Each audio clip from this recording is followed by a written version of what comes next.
Move Bubblers, it's Heather. This is your ultimate rental checklist. Let's go! There's 4.6 million people in the UK renting, which is a lot of people, so it's important that you understand everything involved when it comes to renting a home. So whether you want to move into a snazzy apartment or just rent a room, you need to be well prepared for every aspect, from finding a home to preparing the relevant documentation. And if you don't know where to start, don't worry, Movebubble's got you covered. In this video, we'll tell you how to find a home, questions to ask during a viewing, documents needed to rent a home, checking the paperwork, the cost of renting, landlord responsibilities, after you move in and moving out.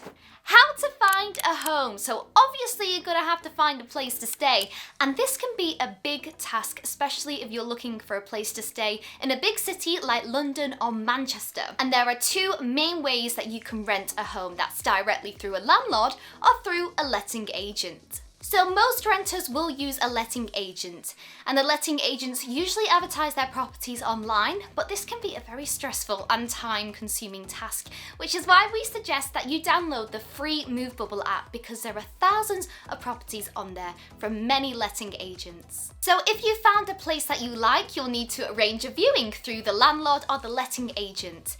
We also recommend that during a viewing you ask plenty of questions, which is coming up. What questions should you ask during a viewing? So one of the things that you can do is actually negotiate the price. So if you've seen that this property has been online for a long time, it's worth asking whether the landlord or the letting agent could lower the price. And you never know, you might be pleasantly surprised. You'll also want to ask about furnishings. So most properties will state whether it is unfurnished or furnished before you move in. And you can also add some requests regarding furniture before signing the AST.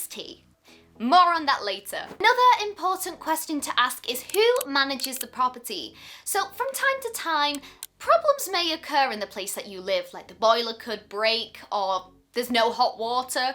So you need to know who to contact if something like this should happen. Make sure you ask who is the landlord. So if it's the letting agent showing you around, just ask them who the landlord is.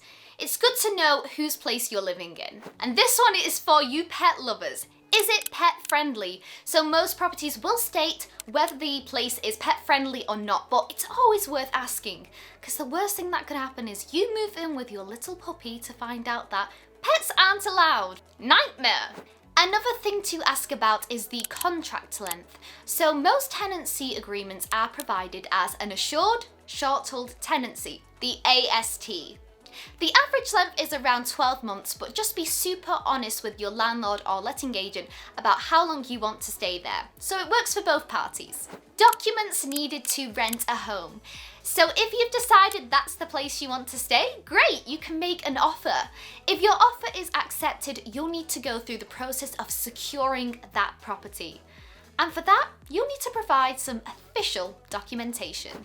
Your right to rent. So the UK law states that you have to be over 18 to rent and be legally allowed to work and live in the UK. You'll need to have some proof of ID and address. So some valid forms of ID are photo ID. So this could be your driver's license, an official letter dated from the last 3 months, an electoral register entry, and if you're coming from abroad, you'll need a copy of your UK visa and documents proving that you can rent in the UK. Proof of employment and income.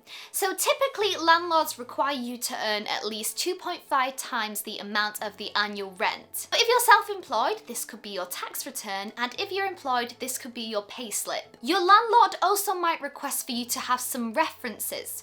So this could be from your boss, or it could be from your previous landlord. Also, they might ask for a credit check as well. This is just to make sure that you can pay the rent. And if you can't, that there's a guarantor that can step in just in case. Checking the paperwork. So assuming that your references and credit card checks were all A-okay, you can move on to signing the rental contract. This is a legal document, so it's important that you check it through thoroughly. The AST must be signed by you, the renter, and the landlord. It's also where you can make some requirements about the conditions of moving in. Inventory. Inventories are super important. They act as like a safeguard between you and the landlord. It's also known as a check-in report and should have details about the conditions and the furnishings before you move in. As an extra precaution, Movebubble recommends that you take photos before you move in, just in case. Meter readings. Make sure you take a meter reading as soon as you move in, otherwise you could be paying for the previous renter's gas and electric. Also, make sure you get the contact details of the person managing the property, whether it's the landlord, a letting agent, or someone from a property management company. This could be just a simple phone number, and it's super important to have in case of an emergency, such as locking yourself out of the property. The cost of renting. Registration and fees. As of June 2019, renters no longer have to pay for letting and agent fees. Most renters will also need to pay for a holding deposit to secure the property.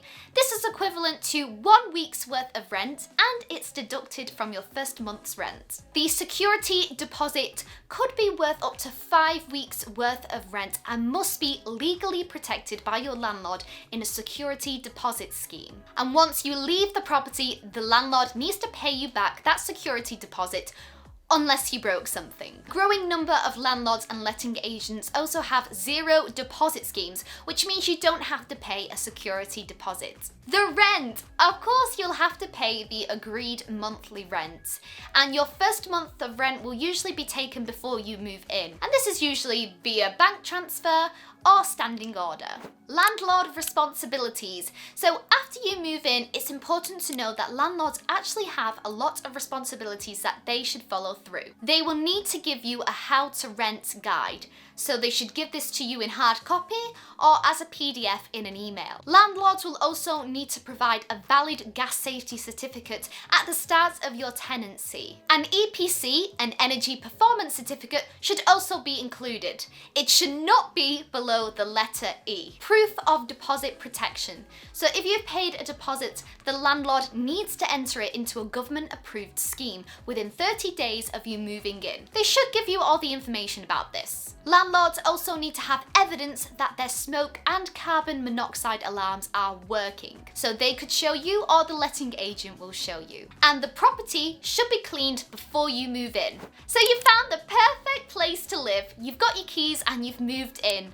We have a few tips to give you to ensure a smooth tenancy. Pay your rent on time. Pay your utility bills. Take care of the property. No subletting unless you have permission from the landlord.